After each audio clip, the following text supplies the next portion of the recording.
கமல்ஹாசன் அவர்களோட தக் லைஃப் திரைப்படம் நாளைக்கு ரிலீஸ் ஆக போகிறது. இந்த சமயத்தில் கர்நாடகா உயர்நீதிமன்றம் கமல்ஹாசனுக்கு ஒரு எச்சரிக்கை கொடுத்துருக்காங்க. மன்னிப்பு கேட்டால் தான் என்ன அப்படிங்கிற கேள்வியும் கமல்ஹாசனை பார்த்து கேட்டிருக்காங்க. இப்போ கமல்ஹாசன் அவர்களோட தக் லைஃப் திரைப்படம் எந்த பிரச்சனையும் இல்லாமல், பிரச்சனை இருக்குது ஆனாலுமே கர்நாடகாவில் ரிலீஸ் ஆகுது.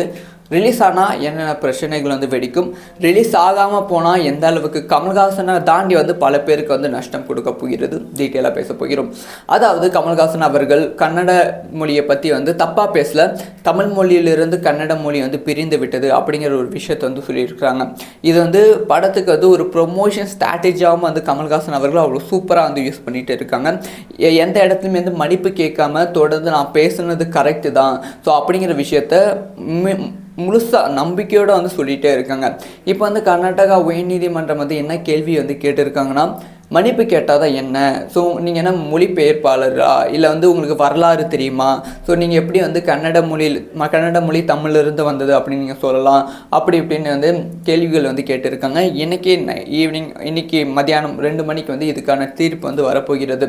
இந்த சமயத்தில் கர்நாடகா முதலமைச்சர், கர்நாடகா துணை முதலமைச்சர் படத்தை நாங்கள் சட்டபூர்வமாக எதிர்கொள்வோம், படத்தை சட்டபூர்வமாக நாங்கள் கொண்டு வருவோம் அப்படிங்கிற ஆதரவு கமல்ஹாசன் அவர்களுக்கு கொடுத்துருக்காங்க. இந்த சமயத்தில் கமல்ஹாசன் அவர்கள் ஒரு கேள்வி கேட்டிருக்காங்க.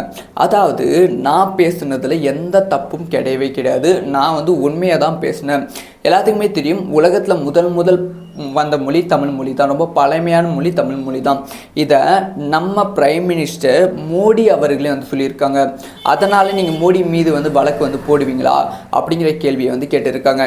இது எல்லாமே இது வரைக்கும் நடந்த விஷயம். ஓகே, இப்போ கமல்ஹாசன் அவர்களோட தக் லைஃப் திரைப்படம் இந்த மாதிரி ஒரு கேஸ் போட்டிருக்காங்க. கர்நாடகாவில் ரிலீஸ் ஆகலைன்னா என்ன ஆகும் அப்படின்னு பார்த்தீங்கன்னா, கமல்ஹாசனுக்கு ராஜ்கமல் ஃபிலிம்ஸ்க்கு ஏதாவது நஷ்டம் ஏற்படுமான்னு கேட்டால் பெருசாக நஷ்டம்லாம் ஏற்படாது. வெறும் 10 கோடி தான் நஷ்டம் ஏற்படும். இந்த 10 கோடி அட்வான்ஸ் புக்கிங்லேயே அவங்க பாதி அமௌண்ட் எடுத்துட்டாங்க.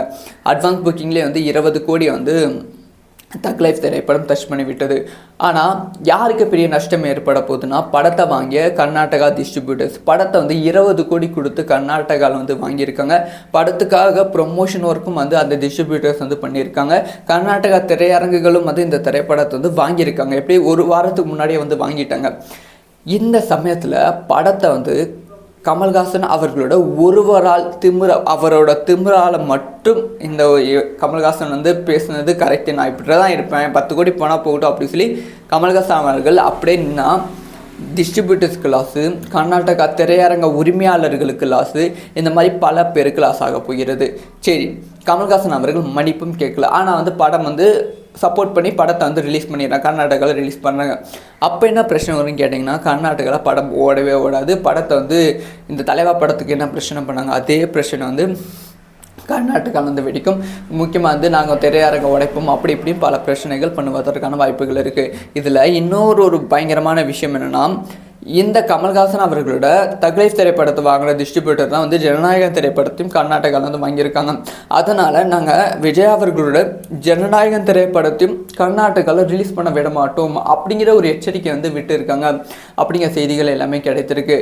இவரோட ஒரு மன்னிப்பால் இவ்வளோ பேரோட குடும்பம், அதாவது கிட்டத்தட்ட 400 பேரோட குடும்பம் பேக்ரவுண்டில் சஃபர் ஆக போகிறது. ஒரு மன்னிப்பு கேட்டால் இந்த குடும்பம் நல்லாயிருக்கும். இதை எப்படி டீல் பண்ண போகிறாங்க கமல்ஹாசன் அப்படிங்கிற விஷயத்தை வெயிட் பண்ணி தான் பார்க்கணும். ஸோ நாளைக்கு ரிலீஸ் ஆகுமா ஆகாதா அப்படிங்கிற விஷயத்தை வெயிட் பண்ணி தான் பார்க்கணும்.